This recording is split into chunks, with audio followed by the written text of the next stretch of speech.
Queridos amigos, hoy quiero hablarles del donatismo, un movimiento cismático del siglo IV del norte de África y que apareció como consecuencia de las fuertes persecuciones de Diocleciano.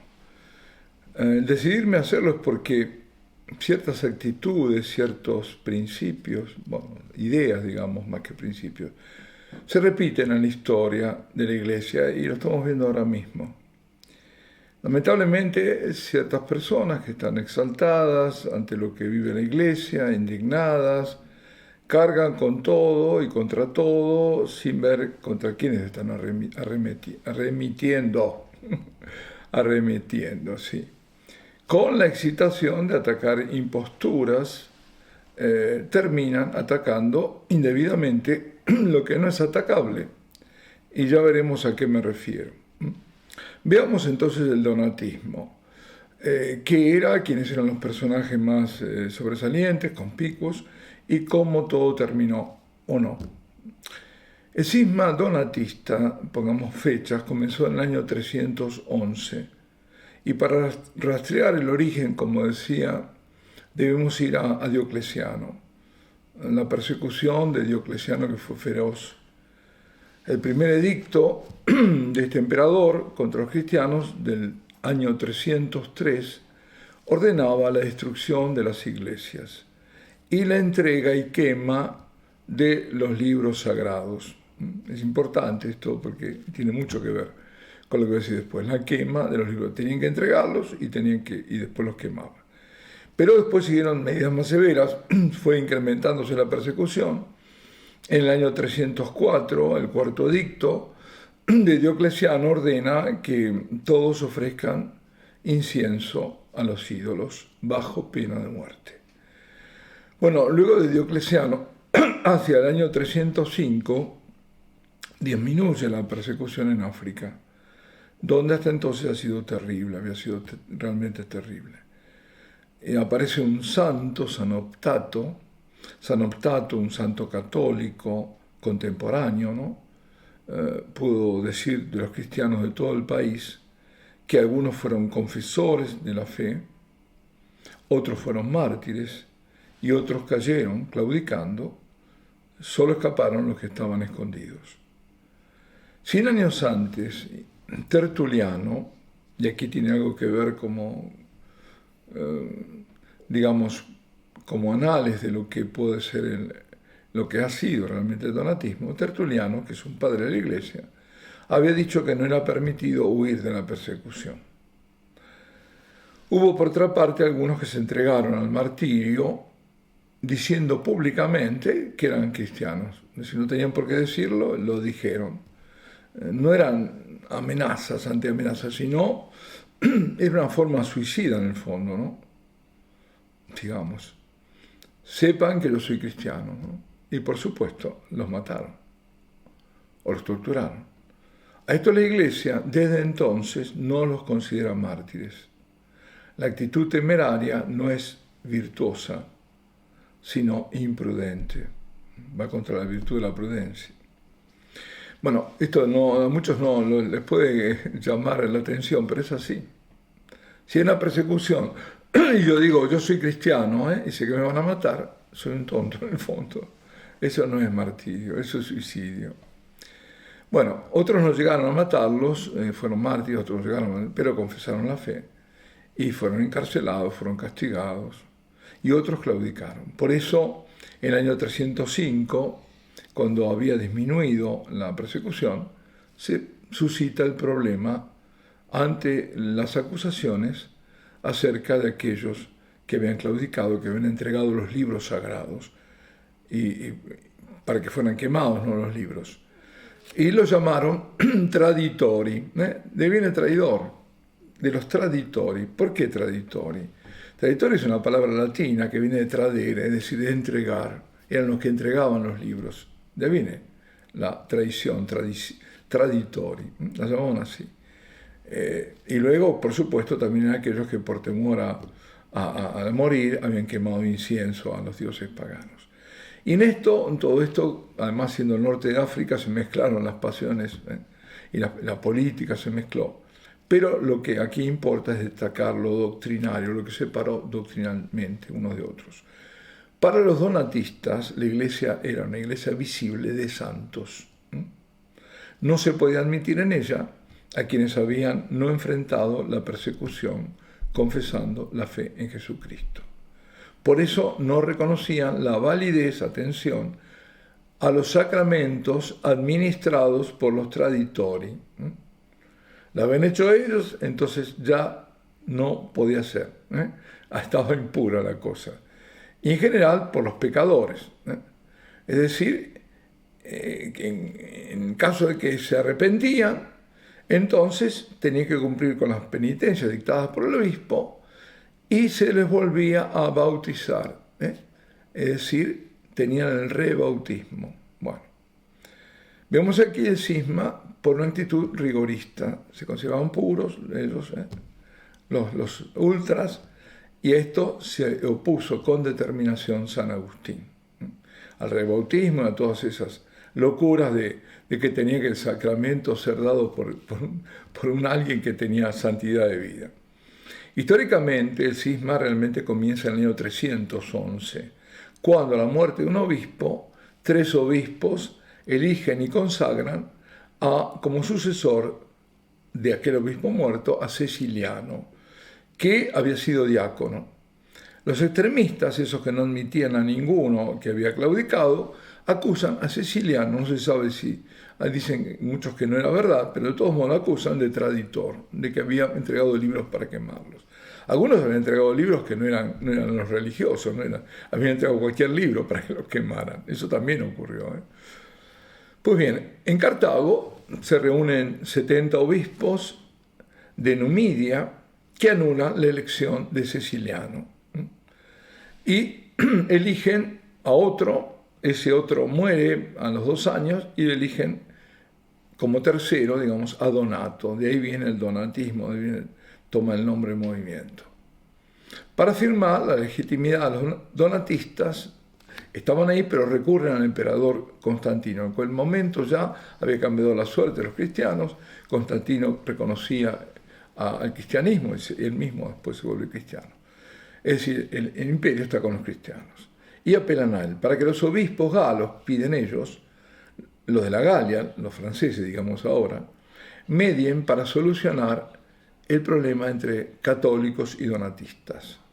El emperador recurre a Roma, al Papa, y este se reúne a galos e italianos bajo su presidencia, es el Papa Melquíades, y deciden a favor de Ceciliano. Bien, los donatistas apelan y consiguen al final que haya un concilio en Arles, en Francia, lo que actual Francia, ¿no? El año 314. El concilio confirma el fallo de Roma y decide a favor de Ceciliano. Interviene Constantino, proclama un edicto de tolerancia para terminar con la cosa. Él pensaba que iba a terminar con la cosa, permitiendo además que vuelvan los desterrados. Donato se opone a que el emperador resuelva temas religiosos.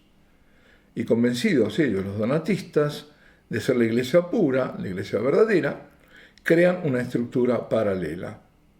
En el año 347, Constante, que era el hijo de Constantino, nuevo emperador, envía a 2 funcionarios, Macario y Paulo, para que acaben con el cisma. Los emperadores querían pacificar la cosa.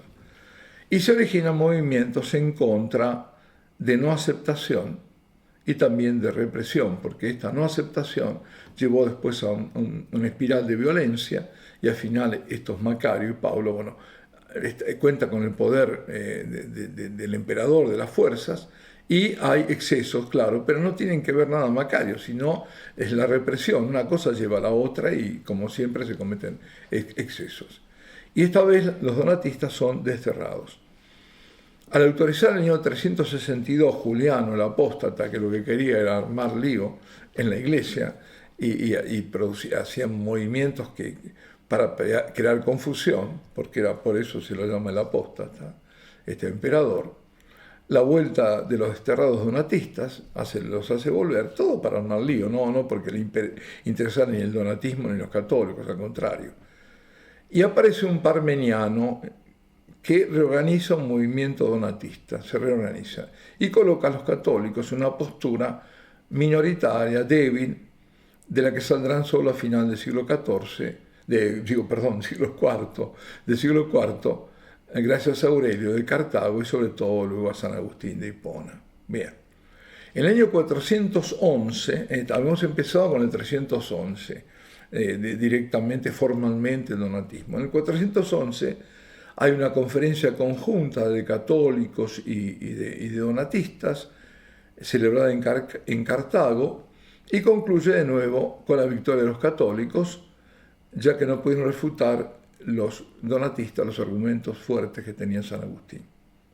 Bueno, aquel revés de los cismáticos animó a Honorio a promulgar al año siguiente otro edicto, el emperador, represivo contra los donatistas. Y en relativamente poco tiempo el movimiento donatista se vio aplastado por las fuerzas imperiales y degeneró a lo último en guerrilla, en grupos terroristas dedicados también al bandidaje que se llamaban los circunceliones, cuyo interés parece haber sido ya más de tipo nacionalista, político, social que religioso. El donatismo perdura, siempre aquello de que tenían que ser santos los sacerdotes y no haber abjurado, etc., perdura hasta que el siglo VII es arrasado con todo lo que es cristiano del norte de África por los musulmanes. Bueno, entonces, más allá de las cuestiones nacionalistas que contaron el aspecto doctrinal, los sacramentos de la Iglesia, es lo que fue el epicentro, digamos, y estos sacramentos que son los vehículos en los cuales un cristiano recibe la gracia de Dios, ¿no? Medios de salvación. Pues bien, para ellos no eran válidos los donatistas si los administraba un sacerdote inmoral o alguien que hubiera renegado de su fe durante las persecuciones. Imaginemos lo que ocurriría ahora con todas las cosas que han pasado. Entonces, a este sí, este no. Además, averiguar si este era santo o no era santo, ¿cómo se hace? Bueno, se llamaron a sí mismos estos donatistas la Iglesia verdadera de los mártires y declararon que todos los que estaban en comunión con pecadores públicos estaban necesariamente excomulgados, estaban fuera de la comunión. ¿Suena ahora por qué estoy diciendo todo esto? Porque los que están exhortando a no asistir a ciertas misas, so pena de estar en excomunión, una locura. Como aquellos que dicen que la misa de Vetus Sordo es ya de por sí, por ser de Vetus Sordo, no cuenta, es decir, no es verdadera misa. Todas estas cosas lo único que hacen es inquietar los ánimos. Y fijémonos lo que puede hacer el fanatismo disfrazado de ortodoxia doctrinal. Porque como no admitían la validez de los sacramentos, los donatistas, administrados por los traditores, cuando los donatistas se apoderan de las iglesias de los católicos, ¿qué hicieron? Arrojaron la Sagrada Eucaristía a los perros. Pero los perros, enardecidos por la locura esta, atacaron a los propios amos. Esto pasó.